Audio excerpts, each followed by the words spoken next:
Welcome to Kinesiology 4330 Family Health, and in this video lecture we are going to be discussing fetal development as well as watching a film called Kids in Sports, which goes over developmental milestones throughout childhood into young adulthood. So who can tell me what is fetal development? Fetal development is how a baby grows and develops inside the mother's uterus or womb, and we're going to be going week by week and month by month and discover how the growth and development does occur. There's a lot of great pictures here and interesting facts to go over. Here we look inside the human ovum. And starting from the very beginning, the word ovum stands for the word egg, which is just a cell basically. Who contributes to the egg or the ovum? And that would be the female. How many chromosomes are in that egg? The answer would be 23. And how often does a woman release an egg? The answer is about every 28 days after puberty or once a month. Each month a mature egg is released from one of the woman's two ovaries, and this is called ovulation. Ovulation takes place about 2 weeks after the first day of the last menstrual period. And an important fact is that a female is born with all the ovums or eggs that she will ever have. Here we see the human sperm, which is contributed by the male. This is not what a sperm actually looks like. It's not this colorful, but they've been color-coded so you can see the different parts of the sperm. There's 3 parts, which is the head, which contains all the genetic information, the mid-piece that contains all the energy necessary for swimming, and the tail that moves like a propeller to give maximum speed and energy. How many chromosomes does the sperm have? Just like the egg, it has 23. Does a male have all the sperm that they will be possessing throughout their life at birth? The answer is no. Each male produces new sperm every single day while they are viable. How many sperm does a male produce every single day? Well, it's a lot. A healthy male produces 100 to 300 sperm per day. Here we have a picture of the female reproductive system, and the reproductive system includes the vagina, where intercourse takes place, the cervix, which is a tight muscle that holds the baby in, the uterus, where the baby grows and develops and it expands and is the only viable place for development, the fallopian tubes, where the sperm meets the egg and where conception takes place, and the ovaries that hold and release the eggs.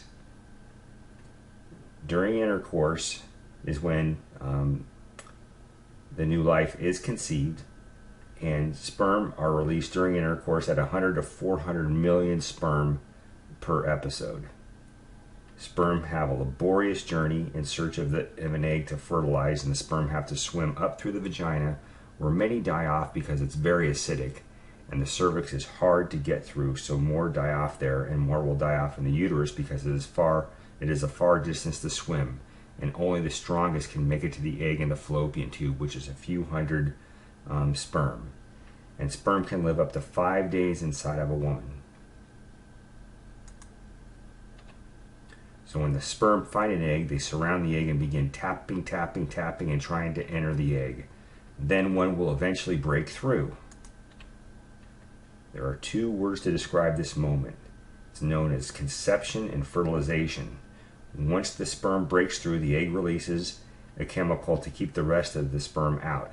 And that chemical will break off the mid-piece and tail of the sperm, but that's okay because all that's needed for genetic information that's contained is in the head of the sperm. At this moment, an incredible thing happens. All the genetic information is released from the 2 separate cells, and a totally new, unique person is being formed. At this stage in development, this new life is called a zygote. This tiny new cell is smaller than a grain of salt, and it contains all the genetic information it will possess. At this moment, all of your genetic information has been determined, including the color of your eyes and hair, your height, your shoe size, whether you'll have freckles or not, or if you're a boy or a girl.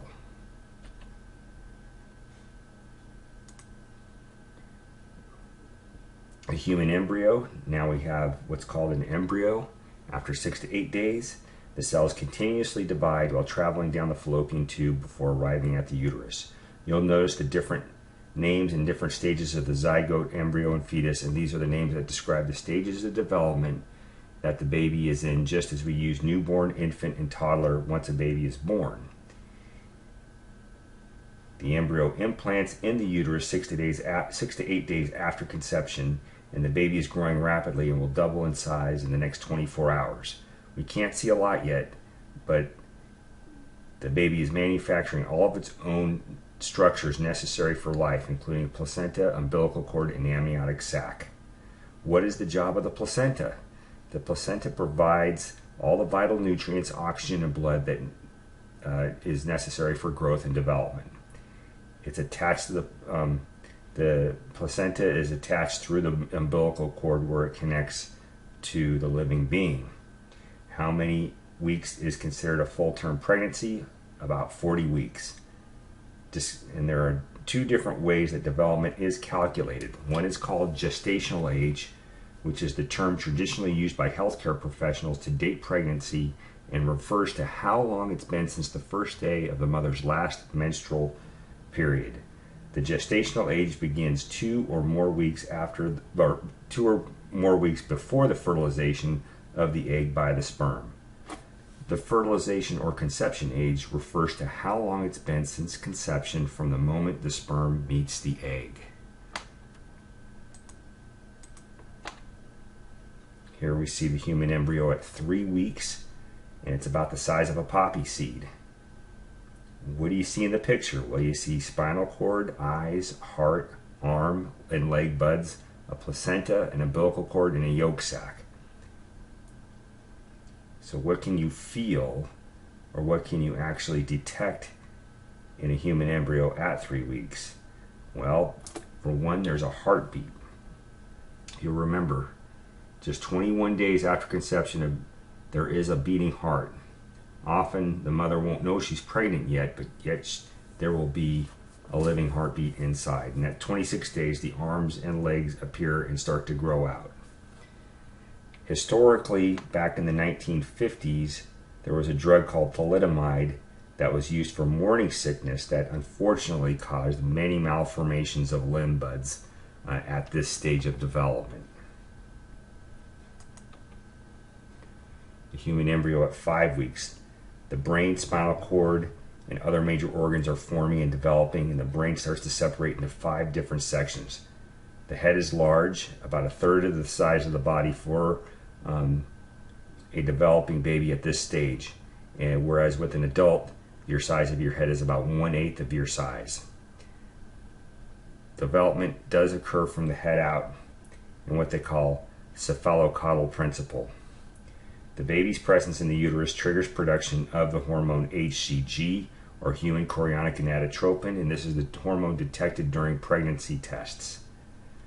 The beating heart can be seen on an ultrasound scan at about 100 to 120 beats per minute, compared to an adult heart, which is 60 to 100 times per minute.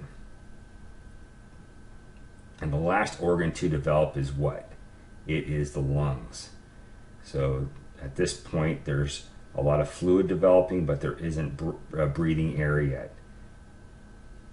There's an amniotic sac that you can see formed around the developing embryo, and that is called an amniotic sac. And that is what ruptures when a woman's water breaks, getting closer to delivery time. The human embryo at 6 weeks, it's around 5 to 6 weeks, and it's about the size of what they would call a sweet pea. Most women realize that they are pregnant at around the 6 to 8 week period, and some can realize that they're having an ectopic pregnancy because of the pain, or in a routine ultrasound, it can be detected.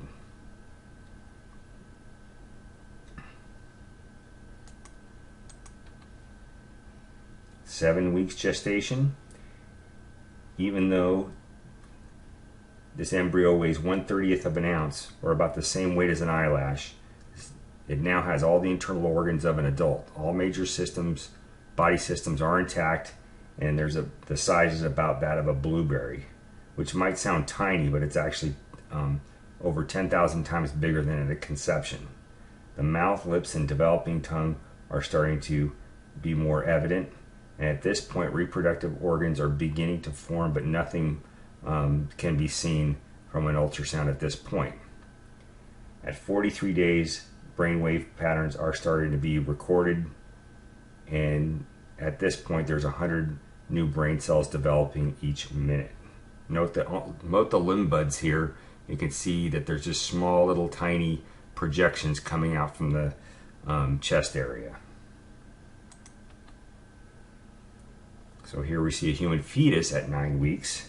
The arms have tripled in size and there's rapid growth, and at this point the fetus is about the size of a grape, and the name changes from embryo to fetus, and now there's a developmental stage of the fetus because the baby has all the major organ systems and is distinctly recognizable as a little one, a small human being, or in Latin again little one, which is what fetus means in Latin.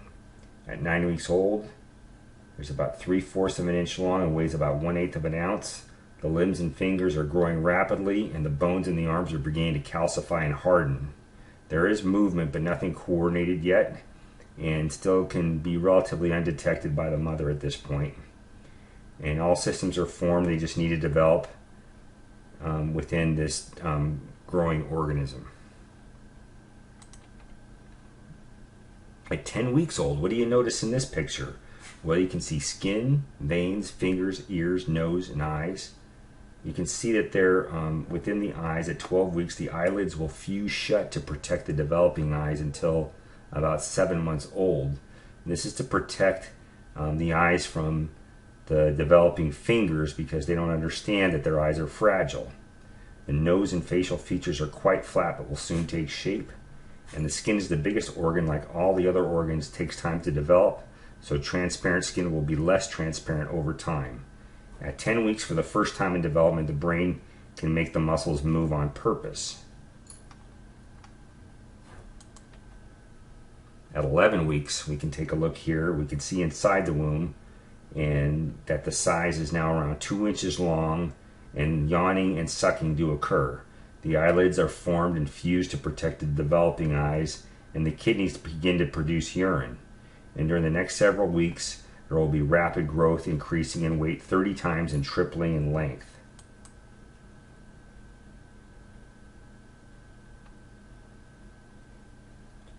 At 12 weeks old, which is the end of the first trimester, the brain can make the muscles move on purpose, and at this stage, there can be flexing of the arms and the legs, moving around and testing their new abilities. There's sleeping time and awakening time. Hiccups can even occur.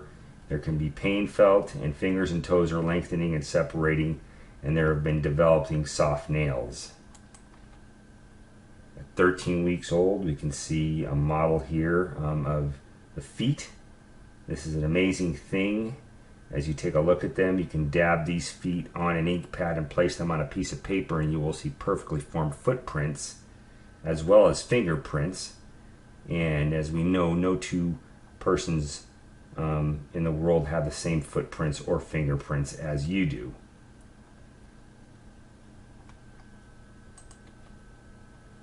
So what do we have here in this picture? Well, we have twins. Anybody in the class a twin? Well, there are two different types of twins. Can you tell me what two types of twins there are? There are identical twins and fraternal twins. And twins occur about 1 in every 80 pregnancies, and triplets about 1 in 8,000 pregnancies. There are identical or monozygotic twins, which is a single fertilized egg or zygote forms an embryo that splits into two. Each develops into a fetus. The two have the same genes and sex and share one placenta. They look alike and are known as identical twins. There are also fraternal or dizygotic twins. The mom releases 2 eggs that are fertilized by different sperms and develop separately with its own placenta. They may be different or the same sex, and fraternal twins have the same degree of resemblance as any brother or sister do, but some can look identical.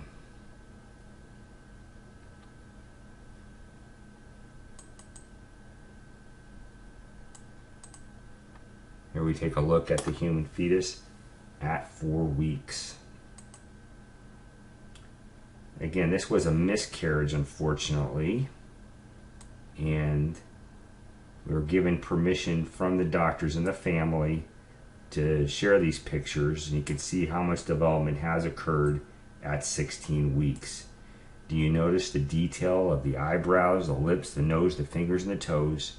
And as you look at the skin, it starts to look kind of waxy and shiny, almost like the doctor's latex gloves.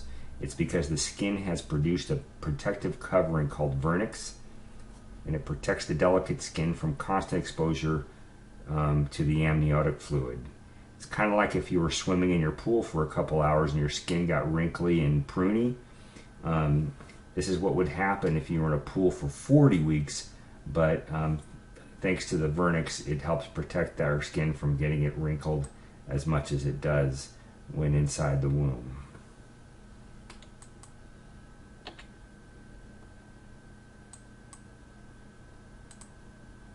So here we see an 18-week-old fetus. They can find out what the sex is on an ultrasound. The skeleton is hardening and calcifying. It's visible on an ultrasound. This 18-week-old is probably about the size of a bell pepper. There's facial expressions including frowning, squinting, and sticking out the tongue. It can coordinate movements of the arms and legs and even bring its thumb to its mouth. Any thumb suckers in the class? You probably sucked your thumb in the womb as well. The mother from around this point will begin to feel the movement that's occurring, including fluttering and what they call a butterfly feeling. At 20 weeks old, this is considered the halfway mark of the pregnancy. Fetus is about 10 inches long from head to heel and weighs about 11 ounces. The mother will begin to feel movement and starting to show what is commonly called a baby bump in their tummy. The baby has a unique waking and sleeping patterns, and even has a favorite position to sleep in. Bones are hardening. You're starting to develop and work your taste buds, and pretty much the job is just to get bigger and bigger from this point. You can see here there's lunago, which is fine hair that has grown all over the body to keep warmth, and there isn't much fat yet, and it's going to fall off within 3 weeks of birth. Here we see at 24 weeks, the weight is about 1.5 pounds, and at this point in pregnancy, there can be viability, meaning if you're born at this stage, you go to a neonatal ICU or intensive care unit, there is survival that typically occurs, and the fetus will remain at the hospital, likely to what would normally be their term of 40 weeks. The ears have developed to the point where they can recognize their mother's voice. Breathing and heartbeat is also quite evident as well. There have been some music studies that show that with the mothers listening to classical music during their pregnancy, there tends to be a steady heartbeat, and sometimes with maybe some more harder or faster paced music, you can get a actually quickened heartbeat. So there is a distinct awareness of what's going on outside of the womb. So at 28 weeks, the weight is roughly about 2.5 pounds, and the size is about that of a head of cabbage. The mother starts to gain more weight for energy and production, and of course, the baby is getting all their energy from the nutrition source of the mother. The brain waves show rapid eye movement sleep, which means the baby may be dreaming. Eyelids are opening, and they do respond to light, as indicated with a flashlight test, where there will often be either moving away or toward the light. Here we can see at 32 weeks, you can see spaces starting to run out for the young fetus there, and the 5 senses are starting to be developed. The weight is about 4 pounds, and they're going to be starting to put on more and more weight over the next few weeks. The lungs are still developing, so if you're born at this stage, they'll probably need some assistance in breathing. At 37 weeks, it's considered really full term at this point. Anything between 37 and 42 weeks would be considered full term. The baby can weigh up to 7 pounds and is gaining about an ounce per day, and the mother can go into labor pretty much at any time. As far as due dates go, really only about 4% of babies are born on their specific due date, because they're going to come whenever they decide, and it can be very unpredictable. So at 40 weeks, the baby will start to typically turn themselves with their head down and drop into a position for birth. The head descends into the cavity of the pelvis, and when ready, chemicals will be sent to the mother's brain and she'll start to have contractions. These contractions will cause the cervix to dilate, and it is fully dilated when it opens up to about 4 inches, or as they say in nursing terms, about 10 centimeters or centimeters. As the contractions become stronger and more regular, the membrane retaining the amniotic fluid will break, often known as breaking of the water, and leaking out into the birth canal. It's important for the baby to come out head first, as the head and shoulders are the widest part of the body, and once out, the rest of the baby just tends to slide right on out. If a baby is feet first, that is considered a breech birth. Often a cesarean section will be performed, because being born breech can be dangerous for the baby, and the dilated cervix will start to close up, and doctors don't want it closing up around the baby's neck.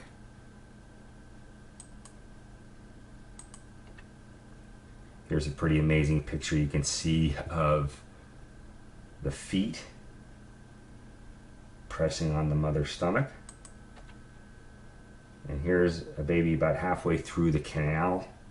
Doesn't look too happy. If it's the first time somebody's actually touching them, and you want to take a look at the cone-shaped head, the bones of the baby's head are soft and flexible to ease the process of delivery through the birth canal. The baby's skull is made up of 5 plates that are not yet fused together, so the head is able to squeeze through the birth canal. And have you ever actually seen the soft spot of a baby's head? It's really interesting. You just want to gently touch that, and of course after about 1.5 years the skull will completely fuse together.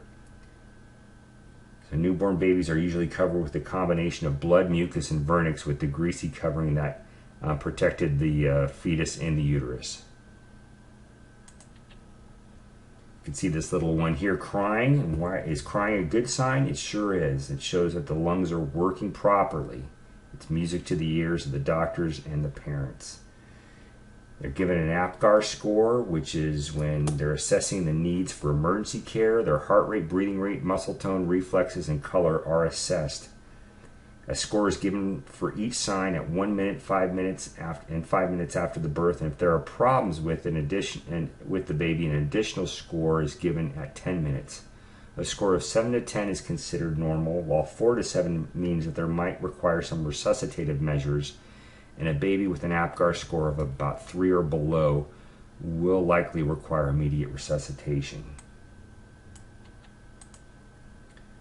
So here we take a look at the mother and father meeting their new baby, and take a look at what's on the back there. It's called vernix. But often, typically this is rubbed off or wiped off at birth, but nowadays it's actually kept on to moisturize the newborn skin and protect against any viruses that they may have come in contact with. It will eventually come off on its own. So before the baby can leave the hospital, it's given several tests. On the upper left in the first picture, you can see a doctor's finger is inserted into the baby's mouth to check the baby's ability to suck, for proper eating, and to check for a cleft palate. The second picture on the upper right, the baby's soft spot on the skull are checked for any irregular bulges. On the third picture on the lower left, foot creases are used to determine how near to full term the baby is. And the fourth picture on the bottom right, the anterior and posterior parts of the lower back are felt to determine if there's any chances of spina bifida, which is a hole in the spinal column that can cause paralysis if not handled properly.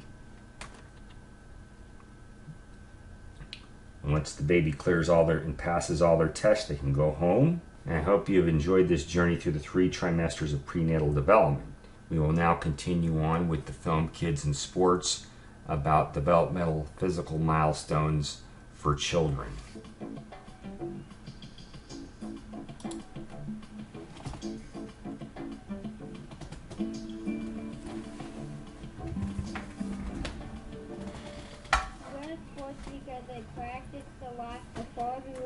give it my best shot. My ultimate dream would be to be a young rider, which is basically like the Olympics, but they go a lot more places. Yellow belt, orange belt, green belt, blue belt, purple belt, then 3 reds.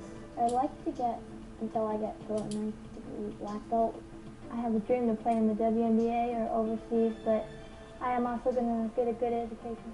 I'm attending University of Illinois Chicago next year on a full scholarship to play basketball. What path did Kristen take to earn a spot on a Division I team? Will Ryan narrow his favorite sports to 1 or 2? And which one will be his best? Will Jordan continue his focus on martial arts, or will his interests change? Will Jordan move ahead with her love for riding by facing stronger competitive events? Or will her sport become mainly a lifelong hobby? Or both? Their opportunity to play, as well as their confidence and enthusiasm, give these athletes a great start at sports. But their future depends on how they develop through their school years. And they have some competition. Nearly 40 million children play in youth sports programs. Kristen, who is also salutatorian of her graduating class, knows achievement is always a work in progress. Just like a student wouldn't study calculus before basic math, advancing in sports follows a sequence. Experiences and expectations must match natural growth. Let's begin at the beginning.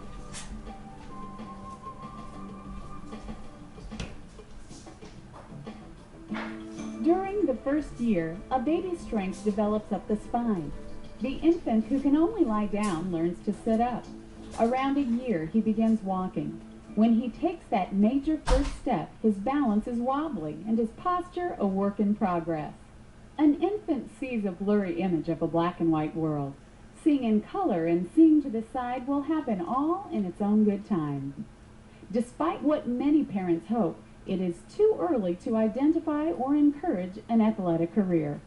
Mom can take baby to swim class, but that won't guarantee her son a spot on an Olympic swim team. Dressing infants in sports-themed clothes and giving them sports toys might be fun, but it won't develop skill either. Starting sports training with toys he's not ready for can frustrate both the adult and child. The toddler may pick up on the parent's disappointment that he isn't embracing dad's sport. Kids develop sports abilities in a sequence that adults can't change or speed up. A child needs the right mix of physical, mental, social, and emotional abilities to play and enjoy sports. A safe place to move around will help babies and toddlers develop athletic skills. They need freedom to explore, no expectations. Play develops fundamental movement skills in babies and toddlers.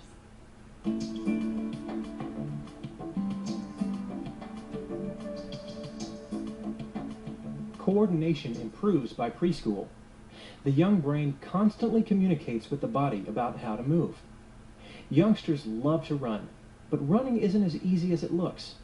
Running involves a complex interaction between sight and thought. A lecture won't teach running. A game of tag teaches running, stopping, and touching. Most preschoolers usually don't have the visual maturity to catch or hit moving balls. Hitting a moving ball requires tracking a moving object while figuring out how fast it is coming. A preschooler's hand-eye coordination still has a way to go as the vision center in their brain goes through a refinement process. T-ball is a great sport for young children because they can swing at a stationary ball. Soccer develops quick footwork. Swimming builds endurance. Tumbling, beginning dance, and gymnastics all develop movement skills and build a baseline for future sports. Some parents believe that if a child shows an early interest or aptitude for a sport, they should specialize in it at a very young age. Dad played college basketball, so it's in Junior's blood. Early aptitude is tricky to spot. It's not only physical readiness that counts. Youngsters' mental and emotional readiness are also factors. Preschoolers aren't ready for games involving scorekeeping. True competition offers no advantage. A youngster may kick the soccer ball 4 out of 5 times, yet she still probably doesn't understand where her teammates should be on the field and why. While most preschoolers won't grasp all the rules of a sport, they can understand the basic idea of how to play. Kids get unexpected benefits when they play sports. They'll have more fun and be less frustrated if parents and coaches are realistic about what youngsters can do and understand. Many preschoolers are all over the place emotionally. One minute they're throwing a temper tantrum, the next minute they want to be cuddled. Developing the temperament for sports competition may take years. They push toward independence, and some want to try new experiences. Even so, it helps their comfort level to introduce them to a sport before they go to their first lesson or practice. A child may enjoy socializing with friends on the soccer team more than physically kicking the ball and running down the field. Are preschoolers' manners and social skills perfect? Not really. But other children do interest them. They are making strides playing in groups. Sports that involve their peers and seem fun can catch their interest. So, are older preschool years the time to match a child with a sport and start the development process? Most experts say no. First of all, spotting early aptitude can be tricky. As a child grows, their sports ability and interest can go up or down. You can't necessarily spot a star on the first day. Because a child's abilities and interests can shift, most sports experts suggest that kids sample many different activities during the preschool and elementary years, instead of focusing on just one. I like football, basketball, baseball, golf, and swimming. My favorite sport is football. Running, skipping, kicking, jumping. Kids acquire most of these skills by early elementary school. When the early sports experiences are age appropriate, the child will be more apt to enjoy them.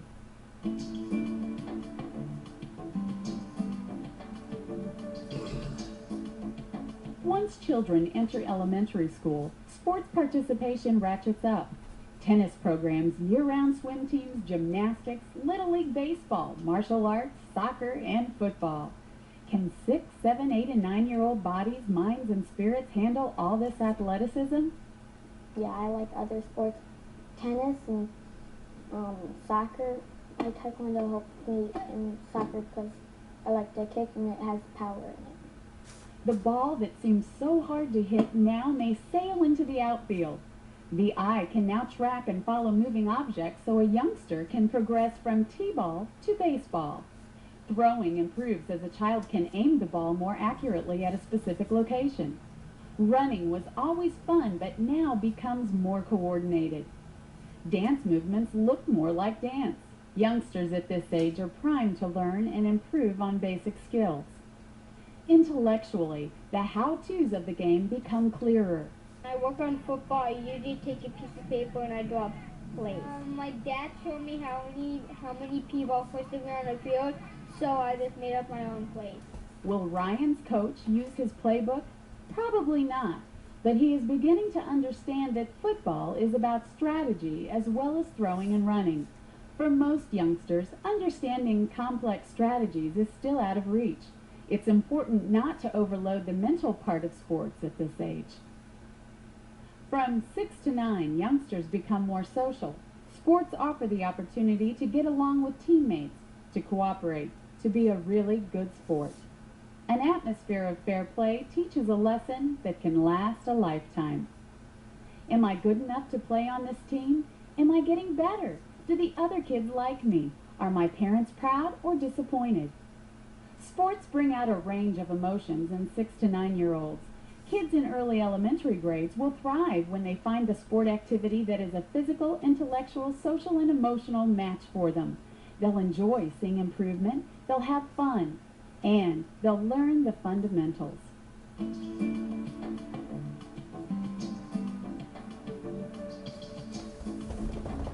From 10 through 12 years, kids will choose sports they enjoy. Some may just want to exercise and lose weight. Others join teams so they can be with their friends.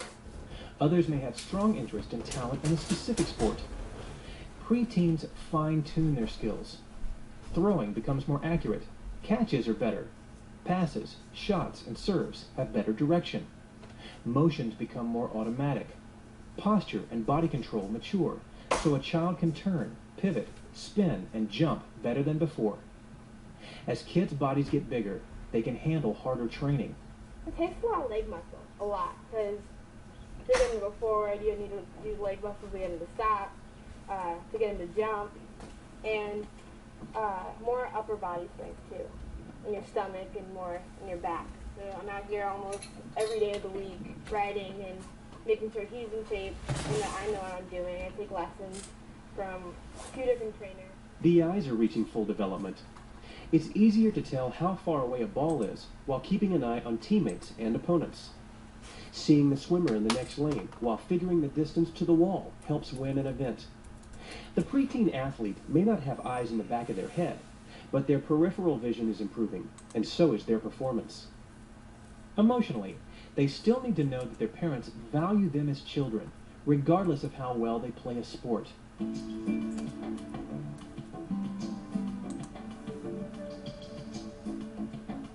Puberty is the time when preteens and teens have their growth spurts. Girls reach puberty between 11 and 13 years, and boys between 13 and 15. Sometimes it seems like boys will never sprout up. So, girls may outperform boys who are still waiting for their growth spurt. Changes in height and weight may throw off balance and coordination because the body center of gravity changes. Children morph into gawky teenagers. A kid adjusting to his new size may not have the balance and body control for sports like figure skating, diving, gymnastics, and basketball, even if he was a star before puberty. Aerobic capacity increases at puberty. Adolescents are able to use oxygen more efficiently than prepubescent kids. Teens who have reached puberty can improve their aerobic capacity when they work out as little as 15 to 20 minutes 3 times a week. Now it all makes sense could be the mantra of the preteen plus athlete as their intellectual development goes up several notches. Just a few years ago, the goal was simply to get the ball to the other end of the field or court. Suddenly, an athlete can understand the strategies that make the points happen. The how and why of their sport takes on a new significance. Naturally, their play improves. Socially, it's all about friends and peers. They want to be part of a group. Being on a sports team fills this social need. They are loyal to their team. Doing well at sports is one way to achieve respect. Emotionally, preteen and slightly older children aren't as independent as they might like. Self-confidence is fragile and often linked to how well they perform, especially when competition takes the place of participation. They depend on support and praise from parents and coaches. Many children still like sampling sports in the teen years. Others specialize in a sport that they like or have been playing for fun for years. Now they're still having fun, but they focus on training and improving and winning. They are serious about competition. Well, I played basketball and volleyball all through high school, and it was a really tough decision around my sophomore year. But I just realized that basketball was my love, and I liked playing volleyball, but I could function without playing volleyball, and I can't really function without playing basketball. What does it take to win? They'll do it. More hours of practice, conditioning, and summer camps become important. They've been through the physical, intellectual, social, and emotional development stages for each age range. Now, as preteen plus athletes prepare to jump into high school sports, they will be ready for success on their own terms.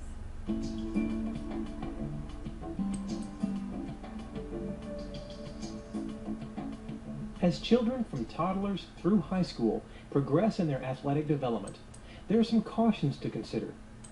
Many elementary school children experience the sports overs. They are overscheduled, overpressured, and overtrained. My advice is just not to get too serious too early, because I don't think a lot of people try to be real competitive and get serious at an early age, and then a lot of kids lose the love, because it's really important to have fun. Scheduling too many activities and practices and competitions shatters their focus. Children wear down with the pressure of too many expectations. How can they measure up to what seems the impossible? I think some parents kind of are part of that too. If they want their kid to be the best, that they make them go outside and shoot 500 shots a day, and when you're 7, that's not really what you want to be doing. The last over is overtraining. Getting better is so much fun. Practicing serves is paying off. So let's add an hour every day. How long does it take until an arm injury shows up?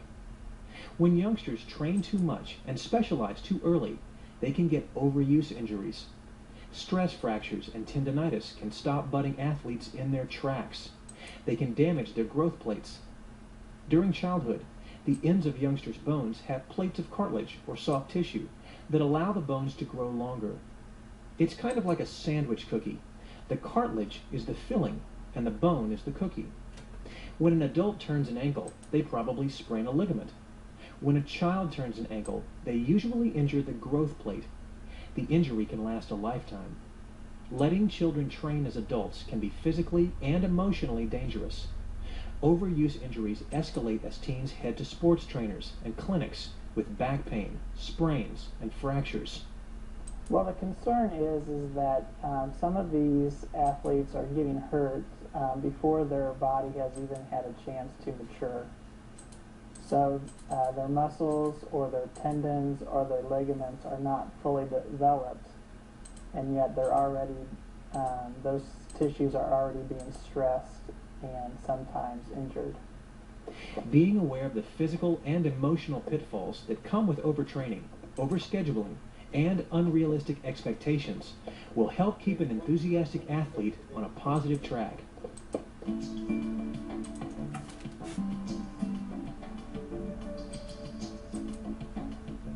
Growing an athlete can be an exciting journey for both the child and the adults who guide them. The journey will be safe, productive, and fun when young athletes move ahead within the predictable physical, mental, social, and emotional milestones of each age. Babies do their best to see clearly, sit up, walk, and relate to their world in their first year. They improve on those abilities in their second year. Although all movement is good for their development, it is way too early to begin sports training. The 3 to 5-year-old crowd is on the move. They are more coordinated, but their vision is still developing and their emotions are all over the place. While they love to play games, they don't quite have the mental growth to understand the rules and strategy of a sport. That will come. In the meantime, they can enjoy discovering sports and fun and friends. When children reach school age, their interest and ability in sports leap ahead. Their coordination improves. And because their vision is now more refined, their hand-eye coordination is much better.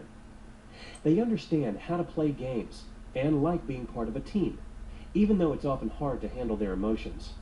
Overall, it's a good age to learn sports fundamentals and sample many sports. During the years from 10 through 12, preteens choose sports they like and fine-tune their skills. Now they have the physical ability to be more flexible and accurate.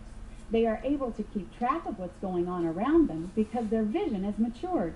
They like the social side of sports. Their confidence blossoms, but they still need emotional reassurance. Kids who reach puberty see their physical changes affect their sports performance. In one way, they get down to business, often specializing in 1 or 2 sports. In another way, some go through awkward growth spurts that leave them with a period of clumsiness. Young teens find their aerobic capacity increases. They are able to train harder for longer periods of time. They can master complex strategies. Being part of a team helps fill their social needs. Each age provides young athletes with specific challenges and successes. As for Ryan, Jordan, Kristen, and Jordan, they have many goals to reach and many wins and losses to balance out. And most of all, experiences to treasure.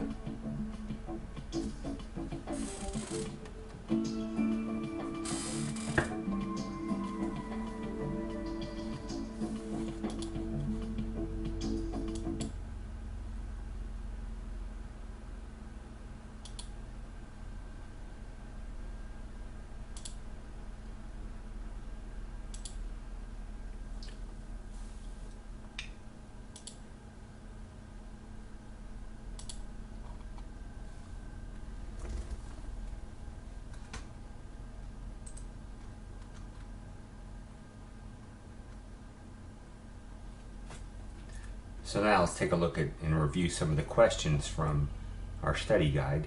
Is it possible to identify a sports career or aptitude in the first 2 years of life? And the answer is no. The physical, mental, social, and emotional developments do need to occur. Color and peripheral vision have not developed, and starting too young or making the tasks too complicated can frustrate a child from pursuing sports later in life. The kids need the right combination of physical, emotional, social, and mental development to enjoy sports. Looking at preschoolers from 3 to 5 years old, what kind of things are involved with running? Well, we can see that at that age from 3 to 5 years old, that coordination does improve. And with running, you have to have that complex interaction of sight and thought and muscle integration to occur. What kind of games are good for practicing running?